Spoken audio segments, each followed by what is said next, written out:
समिति ने चैलेंज किया, उस बारे में क्या कहना है आपका? श्री सीताराम भगवान की जय। बहुत बहुत धन्यवाद। हमें किसी भी प्रमाण पत्र की आवश्यकता नहीं है और हम स्वयं पहले से ही बागेश्वर बालाजी प्रमाण पत्र दे चुके हैं। ना हम कोई चमत्कारी आदमी, हम कई सालों से बोल रहे हैं, ना हम कोई चमत्कारी आदमी है, ना हम कोई गुरु है, ना हम कोई ईश्वर है। हम तो अपने बागेश्वर बालाजी के चरणों के सेवक हैं। जैसी प्रेरणा लगती है हम वैसा करते हैं। और आगामी कथा और पूर्व की सभी कथाओं का 2-2 दिन का कथा का समय घटाया गया। दरबार यथावत हमेशा रहेगा क्योंकि वो बालाजी की प्रेरणा से लगता है।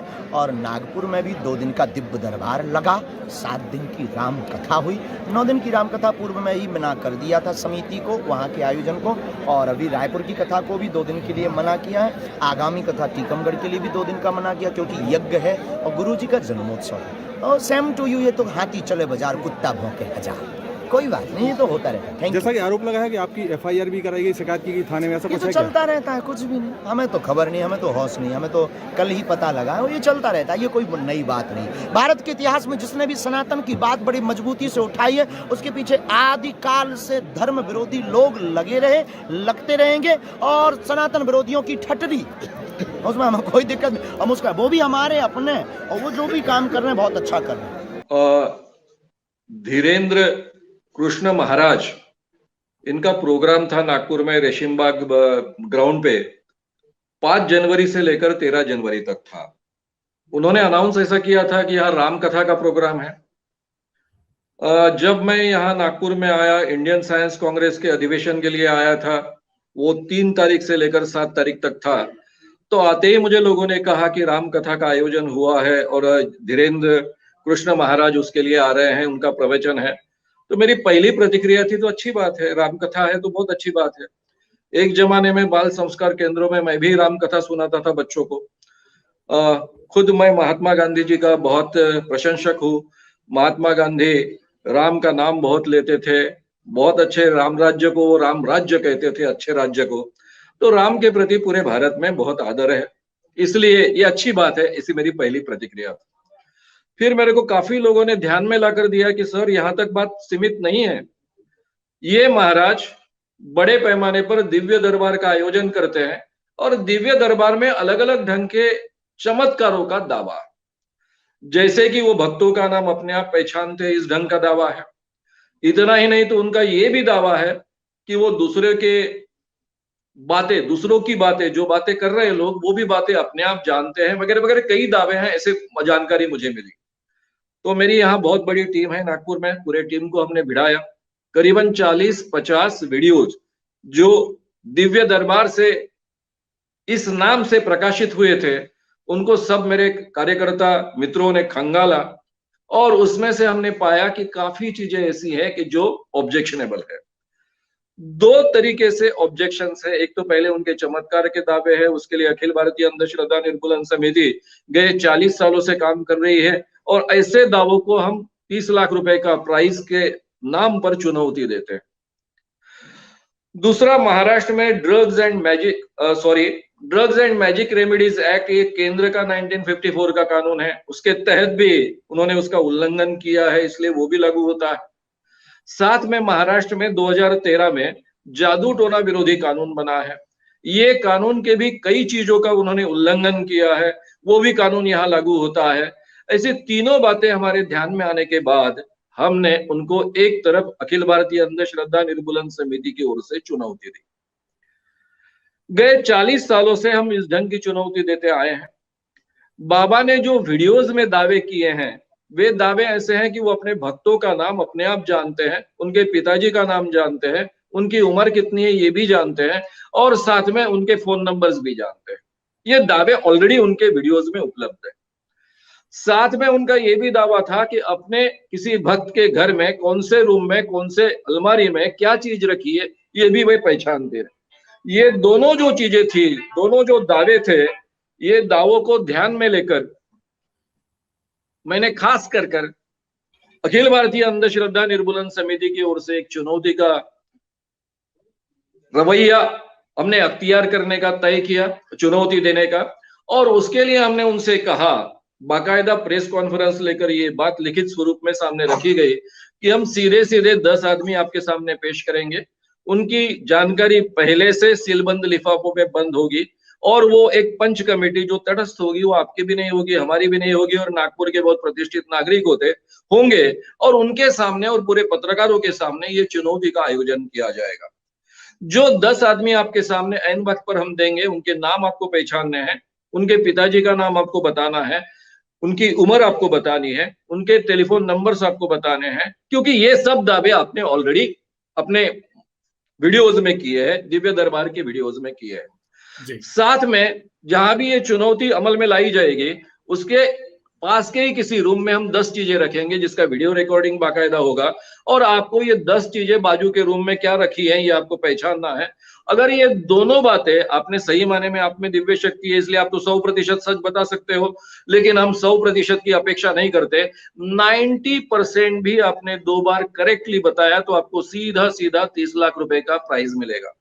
हमने ये भी उसके साथ में बात कही कि हम जानते हैं कि आपके पास पैसों की कमी नहीं, आप 30 लाख रुपए बिल्कुल आपको आवश्यक नहीं है ऐसा बोलेंगे तो प्राइस के लिए मत कीजिए। दिव्य शक्ति आप में है, ये सिद्ध करने के लिए आप सामने आइए। 2 बार ये चुनौती स्वीकार कीजिए। दोनों बार अगर आप 90% से अधिक समय यानी अधिक करेक्ट देते हो जवाब, तो नेचुरली आपने ये आह्वान जीता है ऐसा हम मानेंगे, और सीधा आपका दिव्य शक्ति का जो दावा है वो सिद्ध हो जाएगा। मैं अपने आपके चरणों पर माथा टेकूंगा, और जो 40 सालों से अखिल भारतीय अंधश्रद्धा निर्मूलन समिति काम कर रही है, जो आज तक ये कहते आई है कि हम भगवान और धर्म के खिलाफ नहीं है, लेकिन धर्म और भगवान के नाम पर जो ठगी होती है उसके खिलाफ है, और उसके आधार पर हमने कई हजारों बाबाओं का, मांत्रिकों का, शरीर में देवी देवता आने का दावा करने वालों का और ज्योतिषियों का भंडाफोड़ किया है। वो समिति हम बंद कर देंगे, आपसे माफी भी मांगेंगे। ये चुनौती की बात। दूसरी तरफ महाराष्ट्र में जो जादू टोना विरोधी कानून बना, उसका हर शब्द अंतिमता मैंने फाइनल किया है। कई लोगों का उसमें योगदान रहा है।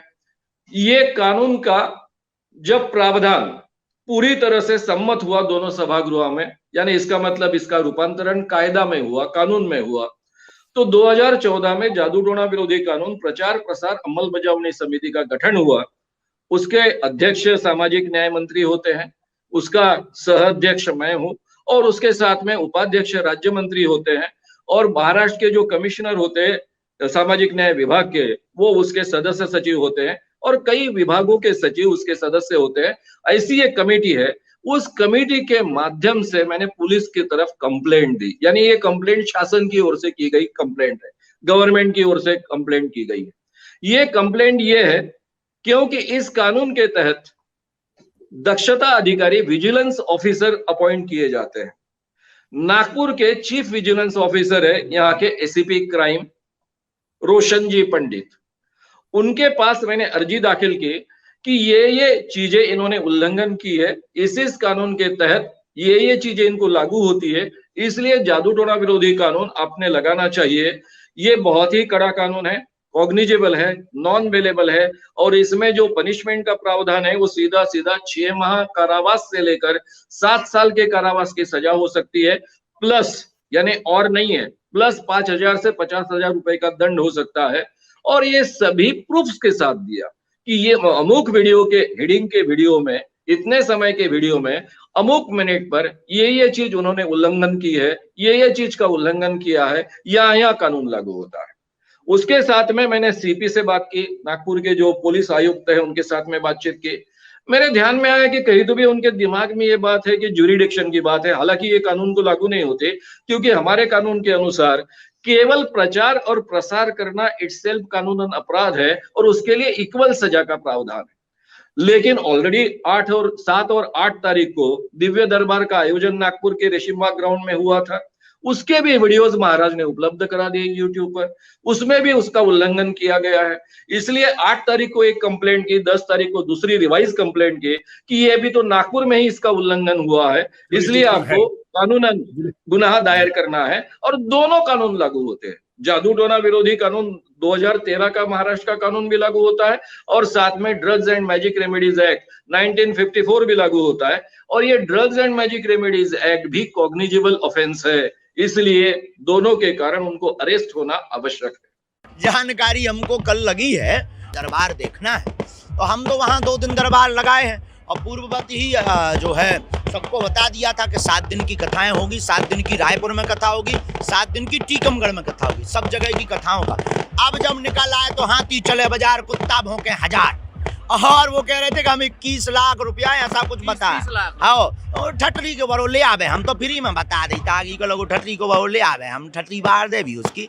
ये तो चलता ही रहता है। ये धर्म विरोधी लोग हैं, जो धर्म विरोधी होते हैं। हम 7 दिन वहां झंडा गाड़ने, तब उनको बाप मर गए तो तब नहीं उन्हें हम ध्यान आए। अब भी दरबार लग रहा है, बागेश्वर धाम पे लगेगा, रायपुर में लगेगा और पूरे भारत में लग रहा है। और हमको किसी प्रमाण पत्र की आवश्यकता नहीं है, क्योंकि हम प्रमाण पत्र लेने के चक्कर में नहीं है। ना हम कोई दावा करते हैं, ना हमारे पास कोई सिद्धि है, ना चमत्कार। हनुमान जी के हम सेवक हैं और किसी को बनना हो तो वेलकम। और जितने 30 लाख वो हम पे खर्चा कर रहे हैं गरीब बेटियों के विवाह में लगावे, हाँ, और एक बार वो देख लेंगे तो वो खुद हमारे सेवकदार बन जाएंगे। बाकी वहाँ का लॉ है, उसके लिए साथ कुछ भी नहीं। सीताराम।